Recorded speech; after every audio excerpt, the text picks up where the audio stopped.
नमस्कार सभी दोस्तों का स्वागत करता हूं मैं आपके अपने YouTube channel YD brothers classes पर। दोस्तों, YouTube चैनल बनाने का मेरा खास मकसद ये है कि मेरे पुराने विद्यार्थी जिनकी लॉकडाउन की वजह से पढ़ाई बाधित हो रही है उसको कंटिन्यू करने के लिए मैंने ये YouTube चैनल बनाया है विशेषतया। बाकी अन्य सभी मित्र भी मुझसे और मेरी क्लास लेकर अगर आपको अच्छा लगता है तो आप मुझसे जुड़ें, मैं अवश्य आपकी हेल्प करने की कोशिश करूंगा। धन्यवाद मित्रों। आज का ये पहला सेशन है, पहली क्लास है मेरी YouTube पर, इसलिए थोड़ा बहुत अगर टेक्निकल प्रॉब्लम के कारण या किसी समस्या से थोड़ा बहुत ऊपर नीचे होता है तो आप मैनेज करिएगा। उसके आगे धीरे धीरे जैसे जैसे मुझे अनुभव होगा YouTube का, मैं आपको बेहतर से बेहतर क्लासेस देने की कोशिश करूंगा। हालांकि आज भी मैं आपको बहुत बढ़िया से पढ़ाऊंगा। चलते हैं। सभी को नमस्कार, आदाब, खुशामदीद, राम राम साहब। चलते हैं। आज का हमारा पहला दिन है और पहली क्लास है और शुरुआत करते हैं भाषा से। भाषा कौन सी? हिंदी भाषा। आइए दोस्तों, हिंदी भाषा का महत्व हमारे लगभग सभी कंपटीशन एग्जाम या कॉम्पिटिटिव एग्जाम में रह गया है आजकल। जैसे रीट हुआ, पटवार हुआ, आपका पुलिस एसआई हुआ, हर एग्जाम में हिंदी का कहीं ना कहीं अपना विशेष महत्व है। तो आज हम हिंदी की बातचीत कर रहे हैं। आइए मेरे साथ जुड़ करके आपको लगेगा कि आप हिंदी में बेहतर पढ़ रहे हैं और मैं कोशिश करूंगा आपको 100% देने का। आपका हर सवाल में सोल्व करने की कोशिश करूंगा, हर सवाल का उत्तर देने की कोशिश करूंगा। तो आइए दोस्तों मेरे साथ जुड़िए। हम बातचीत कर लेते हैं भाषा की।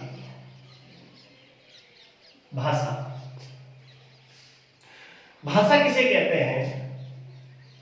विचारों के आदान प्रदान करने का माध्यम या विचार विनिमय का माध्यम ही भाषा है। बहुत सिंपल सी परिभाषा है।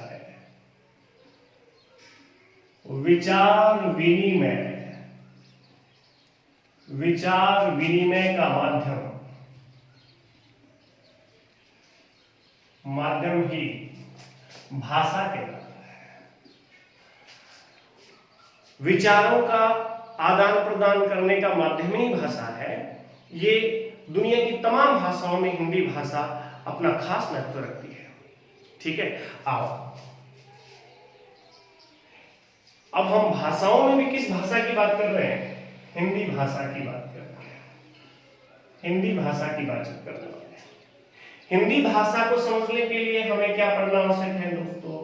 हिंदी भाषा का व्याकरण पढ़ना आवश्यक है। ठीक है, हम बारी बारी से सभी चीजों पर डिस्कस करेंगे। पहली बात भाषा, ये थोड़ा सा समझना जरूरी था। अब हिंदी भाषा का या भाषा का हमारे संविधान में कहां उल्लेख है? संविधान के अनुच्छेद 343 से लेकर के 351 तक हिंदी भाषा का वर्णन है। आप संविधान की किताब पढ़ेंगे तो उसमें आपको 343 अनुच्छेद से लेकर के 351 अनुच्छेद तक हिंदी भाषा के बारे में बातें बताई गई है। ठीक है, आइए हिंदी भाषा पूरी तरीके से मानव भाषा है। हिंदी भाषा की लिपि देवनागरी है। ये बड़ा प्रश्न है, पूछा जाता है, कई बार एग्जाम में आया हुआ प्रश्न है और आने की पूरी गुंजाइश है कि हिंदी भाषा की लिपि कौन सी है। 4 ऑप्शन होंगे, जैसे गुरुमुखी और दो लिपियों का नाम आएगा और आपके सामने एक ऑप्शन में दिया हुआ होगा देवनागरी। ठीक है दोस्तों, देवनागरी लिपि हिंदी की लिपि है या हिंदी भाषा का लिखने का ढंग कौन सी लिपि में है? देवनागरी। आपको पूछा जाएगा कि लिपि क्या है सर? ये आपको ध्यान रखना है कि लिपि किसे कहते हैं। आपके दिमाग में सवाल आया होगा तो बताते हैं लिपि किसे कहते हैं। किसी भी भाषा के लिखने का ढंग, किसी भी भाषा के लिखने का प्रकार, किसी भी भाषा का लिखित रूप ही क्या कहलाता है? लिपि कहलाता है। यानी यूं कह सकते हैं भाषा का लिखित रूप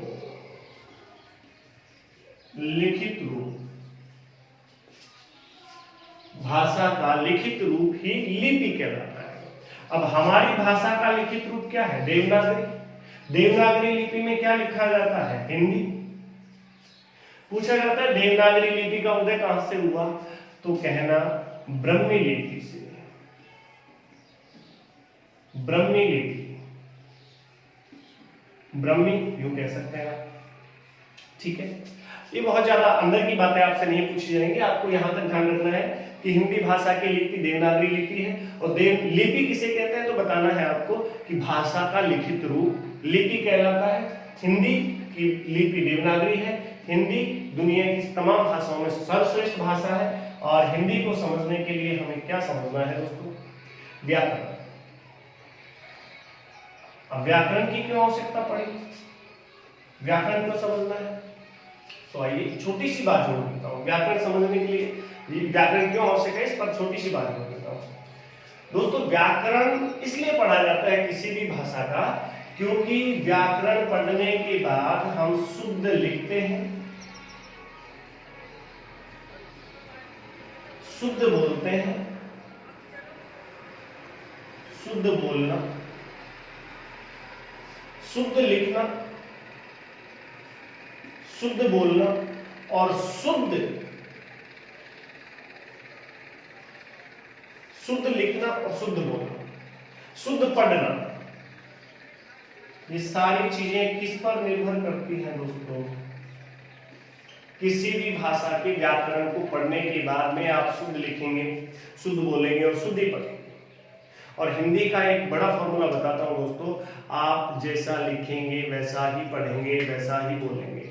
जैसा बोलेंगे वैसा ही पढ़ेंगे, वैसा ही लिखेंगे।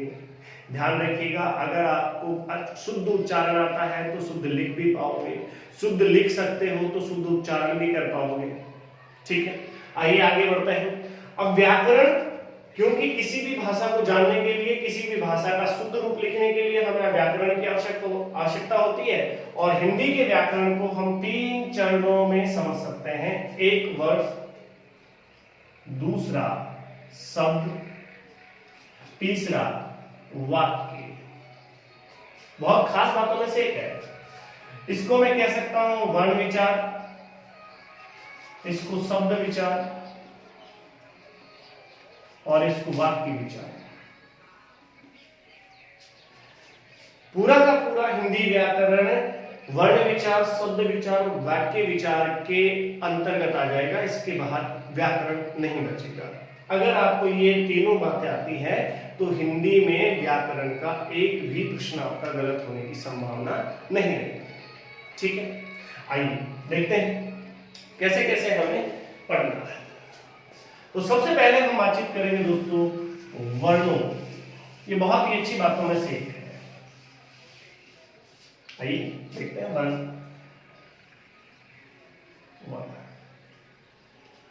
अब पहला प्रश्न, वर्ण किसे कहते हैं? तो भाषा का सबसे छोटा अवयव वर्ण कहलाता है। हिंदी भाषा का सबसे छोटा अवयव, सबसे छोटा अंश, या यूं कह दूं कि सबसे छोटी इकाई वर्ण है। देखिए, भाषा की सबसे छोटी इकाई, सबसे छोटी इकाई वर्ण कहलाती है। ये बहुत बड़ी बात है। इसके साथ एक छोटी सी बात और कर लेना दोस्तों, भाषा की सबसे छोटी इकाई वर्ण कहलाती है जिसका और विभाजन नहीं किया जा सकता, जिसका विभाजन नहीं किया जा सकता, विभाजन नहीं किया जा सकता, किया जा सकता। ये बहुत अच्छी बातों में से एक है।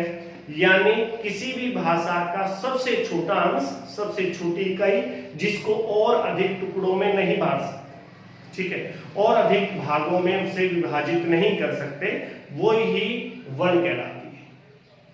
देखिए, ए वर्ण है। अब इसके टुकड़े कर सकते हैं क्या? हम नहीं कर सकते।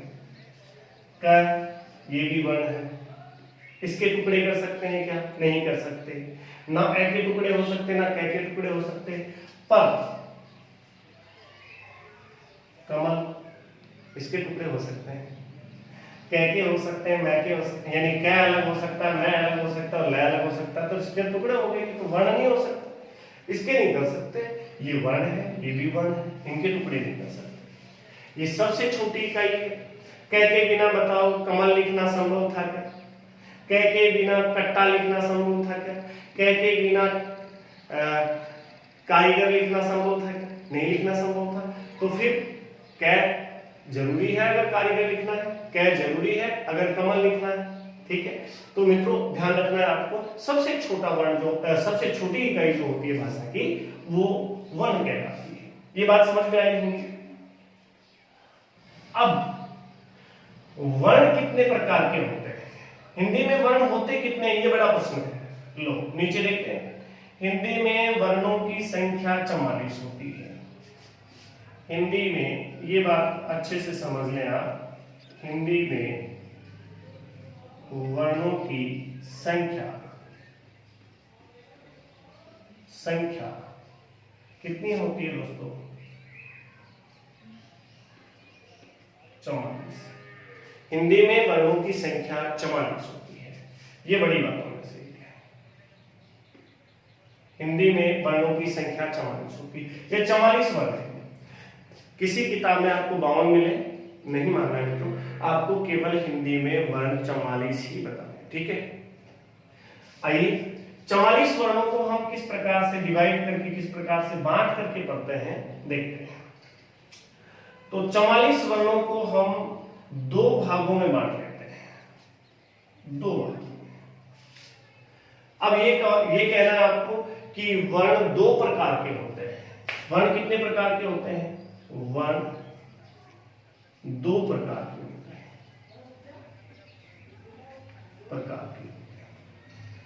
ये थोड़ा सा ऊपर हो गया, तो ये ध्यान रखना है। वर्ण दो प्रकार के होते हैं। पहला स्वर, दूसरा व्यंजन। ठीक है, वर्ण दो प्रकार के होते हैं। वर्णों के प्रकार पूछे तो दो बताना है, वर्ण पूछे तो 44 बताना है। वर्ण कितने होते हैं? 44। वर्ण कितने प्रकार के होते हैं? दो प्रकार के। ठीक है, बहुत आसान भाषा में आपको समझना है। प्रकार पूछे तो दो बताना है, संख्या पूछे तो 44 बताना है। बहुत सारे विद्यार्थी, बहुत सारे मेरे मित्र इस बात में भी कंफ्यूज में आ जाते हैं, इस बात में भी धोखा खा जाते हैं, गच्चा खा जाते हैं कि वर्ण पूछे हैं कि वर्णों के प्रकार पूछे। तो वर्ण पूछे तो क्या बताना? 44। वर्णों के प्रकार पूछे तो क्या बताना? दो ही प्रकार के वर्ण होते हैं हिंदी में दोस्तों।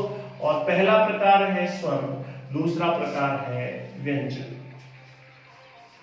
बहुत आसान भाषा में आप समझे।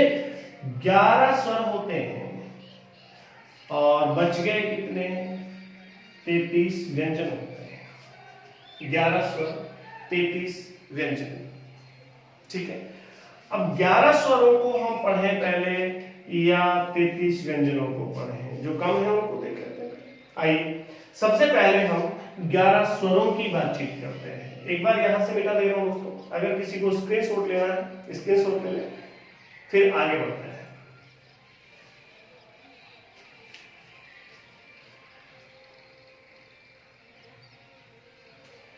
ठीक है, आइए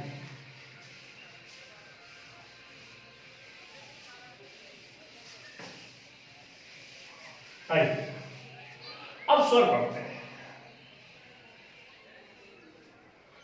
सबसे पहली बात है, स्वर कितने प्रकार के होते हैं या स्वर कहते किसे?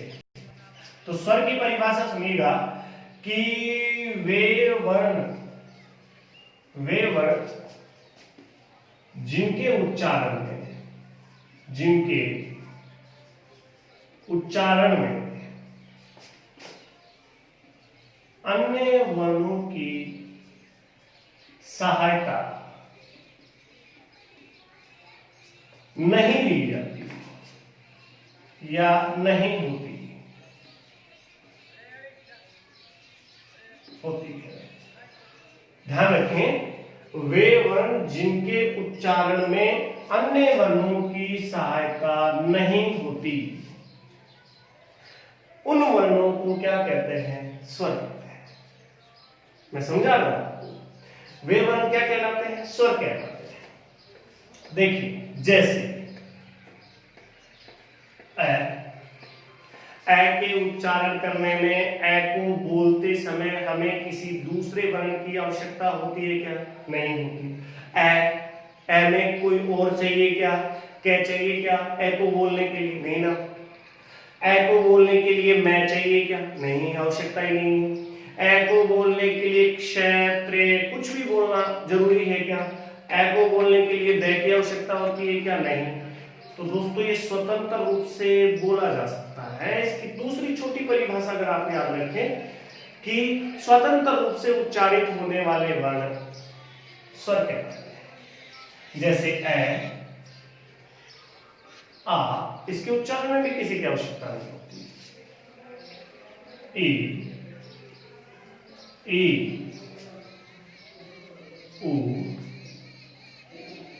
ऊ, री, ए, आई, ओ, आ। ये स्वर है। अब समझ गए होंगे। एक प्रश्न आएगा आपके सामने कि हिंदी में स्वरों की संख्या कितनी होती है। ये बात बहुत आसानी से आपको समझ में आ रही होगी, क्योंकि आपके सामने मैं स्वर लिख चुका हूं। ए, आ, ई, ऊ, री, ए, आई, ओ, आ। ध्यान रखना दोस्तों, ये छोटा ई और बड़ा ई नहीं होता है। ये ई, ये ई, ये ऊ, ये ऊ, ये री, ए, आई, ओ, औ। इनकी संख्या 11 होती है। तो एक बात नीचे नोट कर ले कि हिंदी में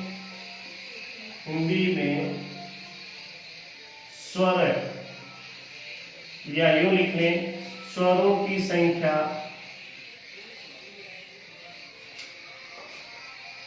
11 होती है। हिंदी में स्वरों की संख्या कितनी होती है? 11 होती है। ये बात बहुत विशेष है। 13 नहीं बतानी है, 12 नहीं बतानी है। री, सर कुछ लोग री को स्वर नहीं मानते, आपको मानना है?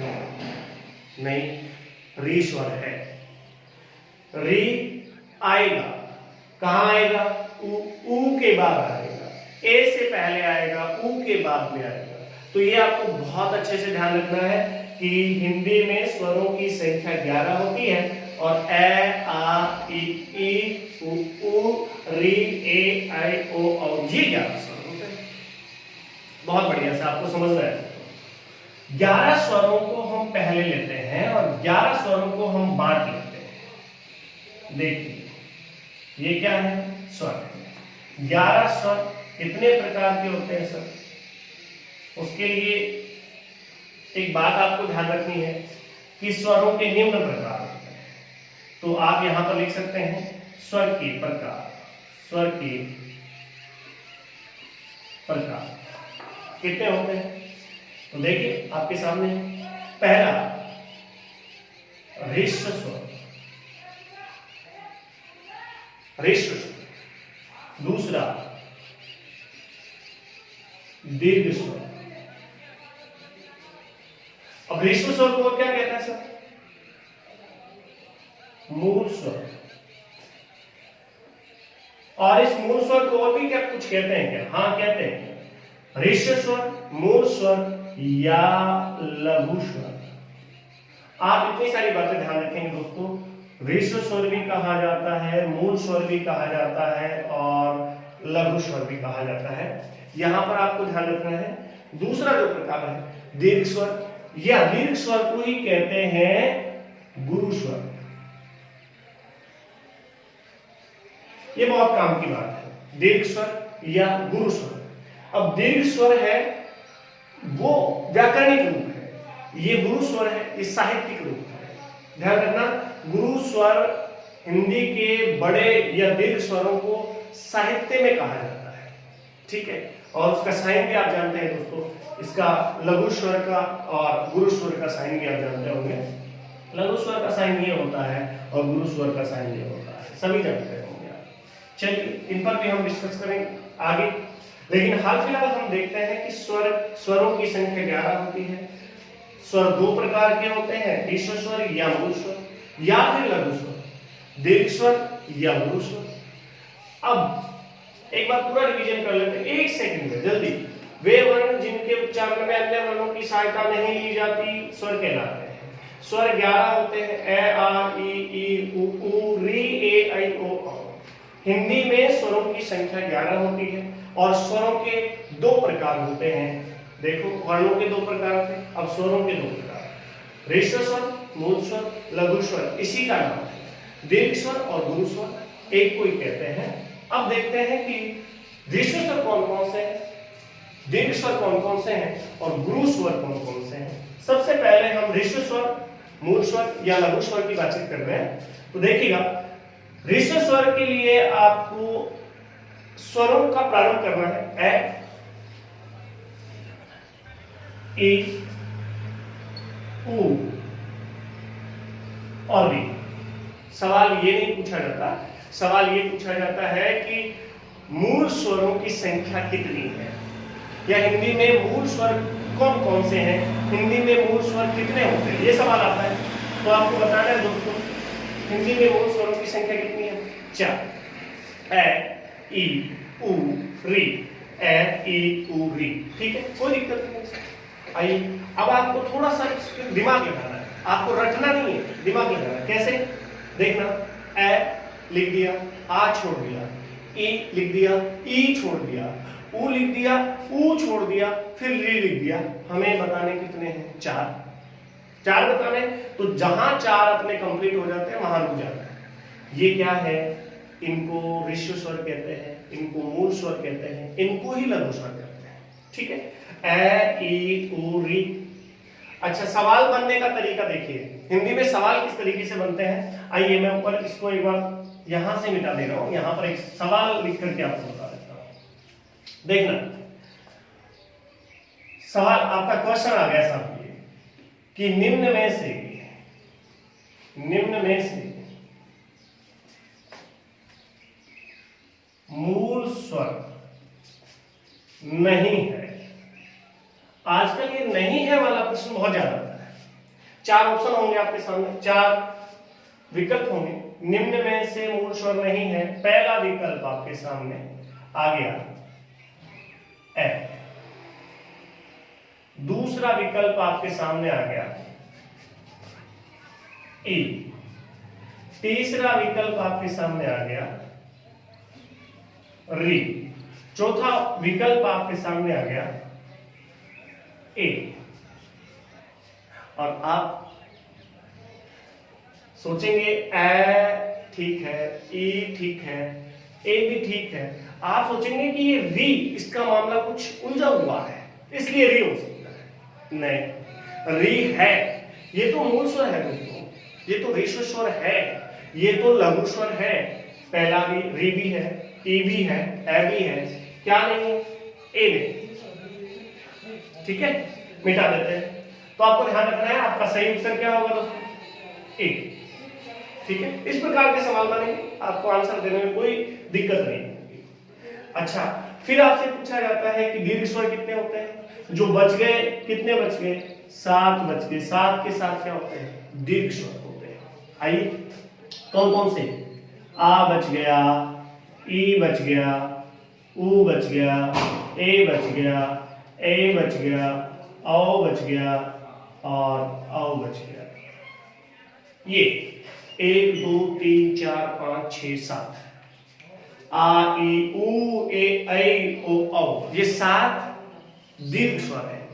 ये इनकी काउंटिंग आपको बतानी है, दीर्घ स्वर 7 होते हैं। अगर आपके सामने 7 ऑप्शन में नहीं दिया हो, विकल्प में अगर 7 नहीं हो, तो आप कह सकते हैं कि दीर्घ स्वरों की संख्या कितनी है, 3 है। सर आप कह रहे हैं कि दीर्घ स्वर 7 होते हैं, अभी कह रहे हैं कि सर ऑप्शन नहीं मिले तो 3 कर देना, इसका कारण क्या है? इसका कारण है, मैं मेरी क्लास में बच्चों को बहुत अच्छे से स्पष्ट करता हूं। आइए, इसका कारण यह है दोस्तों कि मुख्य रूप से जो दीर्घ स्वर हैं वो 3 इसलिए माने जाते हैं आ ई उ को, क्योंकि जो बाकी के 4 हैं, ये जो 4 हैं ये संयुक्त स्वर है, ये संयुक्त स्वर है।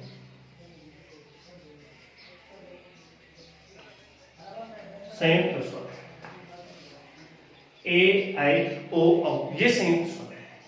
ठीक है, अब संयुक्त स्वर क्यों है या संयुक्त स्वर कैसे बने, उन पर भी चर्चा कर लेते हैं। यहां तक की बात समझ में आई होगी दोस्तों, आगे बढ़, चलिए आगे बढ़ते हैं। यहां तक की बातें आपको अच्छे से समझ में आई।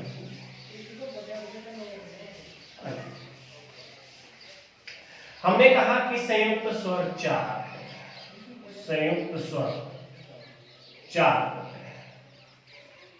कौन कौन से बताए दोस्तों? मैंने एक तो क्या बताया, ए बताया, एक आई बताया, एक ओ बताया, एक औ बताया। बड़ा प्रश्न उठता है कि ये संयुक्त स्वर क्यों है? संयुक्त शब्द 2 पदों से मिलकर बना है, एक सम और दूसरा युक्त। सम यानी अच्छी प्रकार से, भली तरीके से, भली प्रकार से, युक्त यानी मिला हुआ, जुड़ा। ठीक है, जो 2 वर्ण मिलकर के एक नया वर्ण बनाते हैं वो अच्छी प्रकार से मिले हुए हैं, उनके मिलने के बाद हमें पता भी नहीं लगेगा कि इसमें कौन कौन से वर्ण हैं। और इस प्रकार के भी कई बार प्रश्न बनते हैं। कैसे कैसे प्रश्न बनते हैं उन पर भी चर्चा करते हैं। देखिएगा, ए किस किस से मिलकर बना, ए और ई से मिलकर किसका निर्माण हुआ, ए का। फिर आई कैसे बना, ए और ए मिलकर। ठीक है, ए किससे मिला, ए और ई से। आई किससे मिला, ए और ए से। ओ किससे बना, ए और उ से। बहुत ही काम की बात है दोस्तों, ए के बाद में उ मिलाओगे तो क्या बनेगा, ओ बनेगा। औ किससे मिला, ए के बाद में ओ से, ओ से। ये फॉर्मूला भी आपको ध्यान रखना है दोस्तों, बहुत काम की बातों में से एक है। पूछा जाएगा कि ए का निर्माण हुआ है और 4 ऑप्शन में 4 ऑप्शन आ जाएंगे, आपको सही करना है। कौन सा उत्तर होगा आपका, ये। अगर पूछा जाए ओ का निर्माण हुआ है, ओ किस किस से मिलकर बना है, तो ए और ओ से मिलकर। ए के ऑब्लिक में अगर दोस्तों आ भी आ जाए तो भी चलेगा, इस ए के ऑब्लिक में अगर आ भी आ जाए तो भी चलेगा। ठीक है, आपको ध्यान रखना है, ए आ साथ में ई मिला हो तो ए का निर्माण होगा, ए आ साथ में ए मिला हो तो आई का निर्माण होगा, ए आ साथ में उ मिला हो तो ओ का निर्माण होगा, और ए आ साथ में ओ मिला हो तो औ का निर्माण होगा। ये क्लास थोड़ी लंबी हो जाएगी दोस्तों, इसलिए आज यहीं तक, और आगे की क्लास में फिर मुलाकात होगी। आज की क्लास आपको कैसी लगी? आज की क्लास अगर आपको अच्छी लगी है तो मुझे कमेंट बॉक्स में लिख करके जरूर बताएंगे दोस्तों। हो सकता है थोड़ा बहुत आज ऊपर नीचे हुआ हो, अगली क्लासों में इन चीजों को सुधार करने की कोशिश करेंगे। धन्यवाद, नमस्कार।